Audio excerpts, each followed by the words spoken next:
All right, another edition of Riding Home, this time Media Day, which was quite a spectacle. You got to talk to a lot of guys. I just kind of talked with some folks off to the side and so forth. What'd you make of today? You were there for Ohio State. Yeah, I think everyone's locked in, ready to go. I think both Georgia and Ohio State, they're done talking. They're ready to get out there. We've talked all week now. They got questions about the tight ends, Stetson Bennett. They've answered a lot of, over and over this week, playing indoors. Talk about advantages, the Ohio State players. We were talking about that earlier this week. The Georgia crowd, now you said, heard those comments. So not a whole lot of drama going on. You said earlier, this is a big game for Ryan Day. They look locked in, ready to go, but this is something we've seen from Georgia multiple times now. The days leading up to the Orange Bowl last year, I think the team was they're ready. They're anxious. They just want to get out there and play the game. A lot of talk, but it looks like they're locked in, focused, ready to go.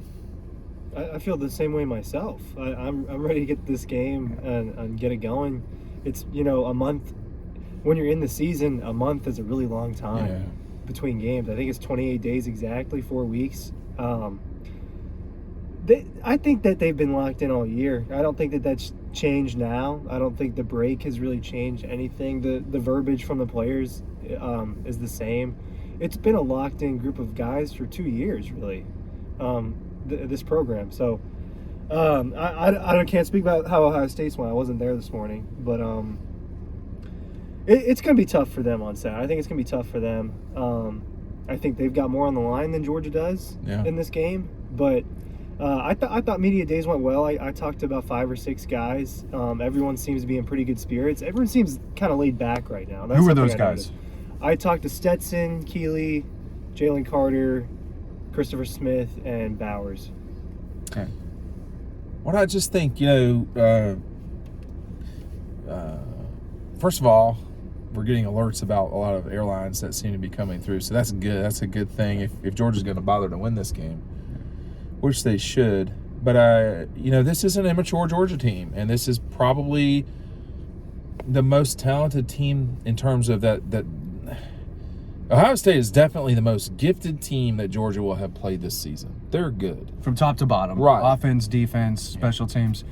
Yeah, I'd say it's the best team that they played. Tennessee was number 1, but I think Ohio State would beat Tennessee, I think, if they're both playing at their best.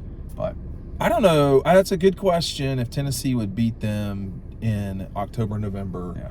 I think by the late November, Tennessee would not hold on. Right.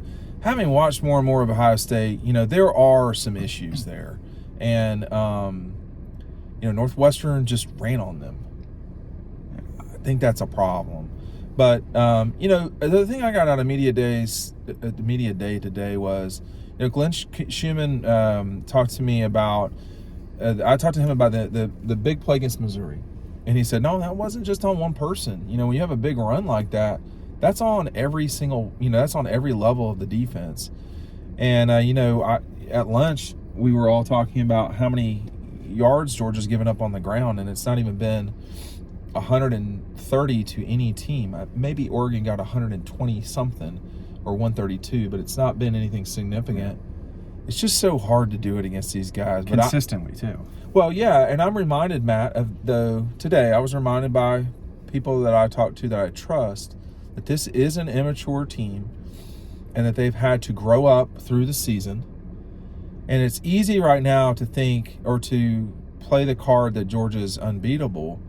No one's really saying that, for the record. No one's saying Georgia's unbeatable. This line is at 7 or 6, so come on. But it's Georgia's clearly the favorite, but there are issues for Georgia too. I mean, Ohio State has players on the outside, particularly.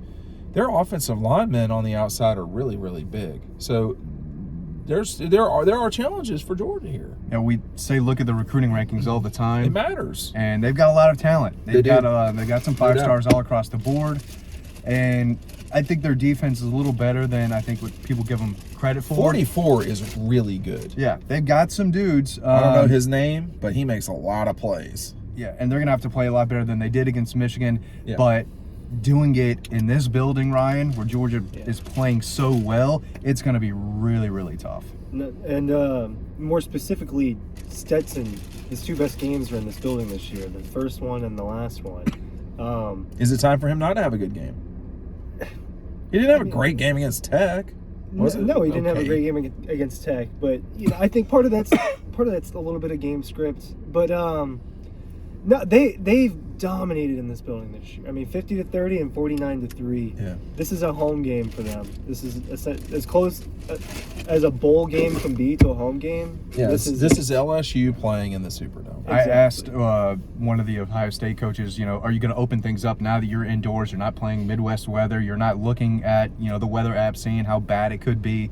You're indoors. Does it make things easier? And one of the receivers I spoke to, he said, yeah, I mean, there are a lot of plays that we couldn't run against Northwestern because of the weather. So playing in this environment, inside, obviously we've seen how good Georgia is in this environment. I do think that Ohio State is looking up and drawing up some plays that, hey, we weren't able to do this against Maryland or Rutgers or wherever they're playing there, but this is a play that we think we can dial up here inside. And I said this to y'all earlier, they're going to throw the kitchen sink at Georgia. There's so much pressure on them to win this game, and they're going to need a big trick play or two, an onside kick, something, a fake punt, kick, whatever it is.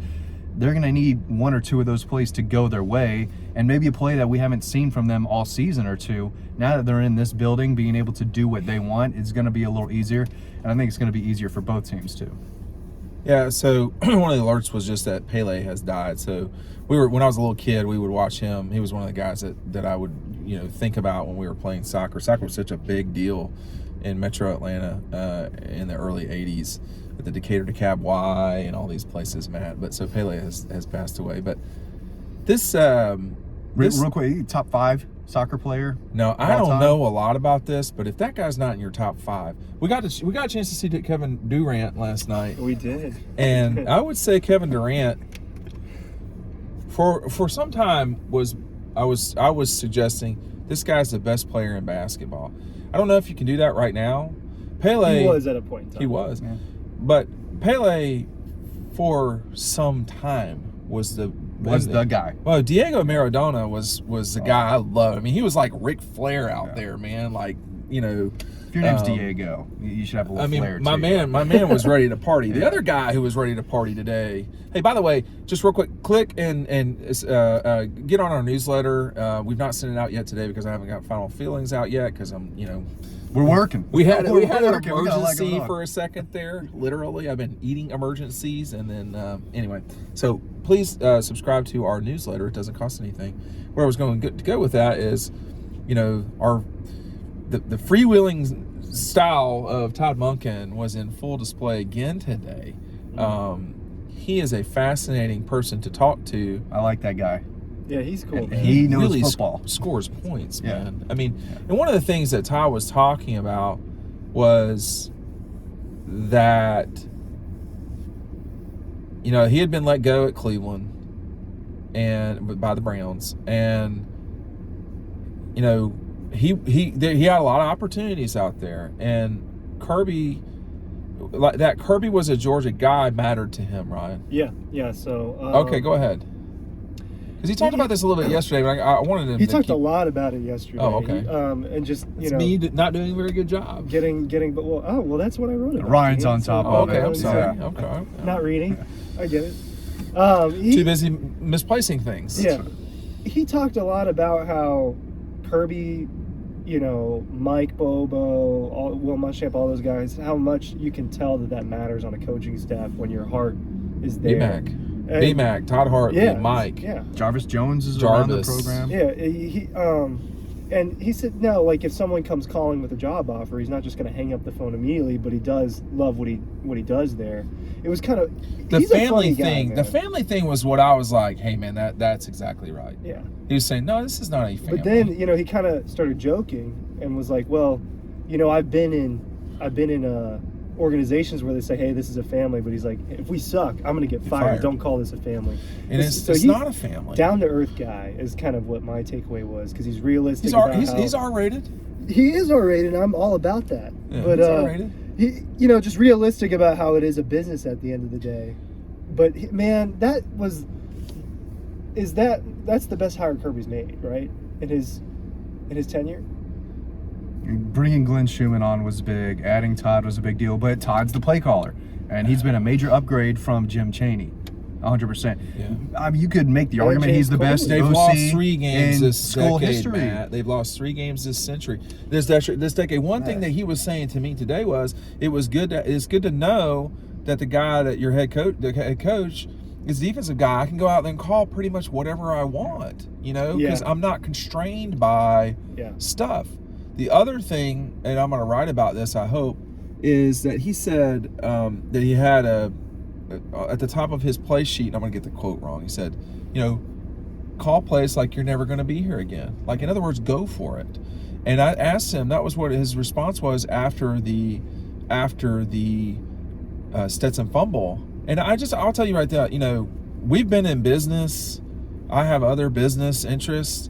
It's really easy to tell people, hey, go for it. You remember in the basement, in the dungeon, and you were like, oh man, it's gonna work out well. And I was like, I think my response to you was, you'd better be right. It was part of my job to be optimistic too, but I also did believe it. And I mean, I'm not a risk taker, but I love to tell other people to do it and to take risks. That's my point with what Todd was saying today was, you do have to remind yourself, hey, I can do this. And not only can I do this, but don't have fear. And it's real easy to say don't have fear when fear is knocking on the door. Yeah. That's the hardest part, man, is to not have fear when everything can change if you just move forward. Now, you can't be stupid. I don't mean don't be stupid, but that hire was really critical, Ryan. I mean, I think that's a turning point in Kirby's tenure. I mean, clearly, you look through his whole, this is year 7? If you look through all of that, the losses, there's not that many of them. There's 3. But when Todd Monken arrived, there's what? There are 3 with Todd Monken. There are 3 with Todd Monken, but they get through that season. That season was a shit show. In 20. For a lot of reasons, it was a shit show. And then you just see how much it progressed. Once they got through that, man, I mean, it's just been elevation. And can Ohio State slow them down? Their defense is not bad, man. No, it's a top 10 Number defense. 44 is pretty good. I'm going to tell you that right now. That guy's legit. He is a good player. He makes a lot of plays. On one of our next videos, we're going to be talking about, how can Georgia kind of blow this, or how can Ohio State win this game? Stay tuned for that on our next video.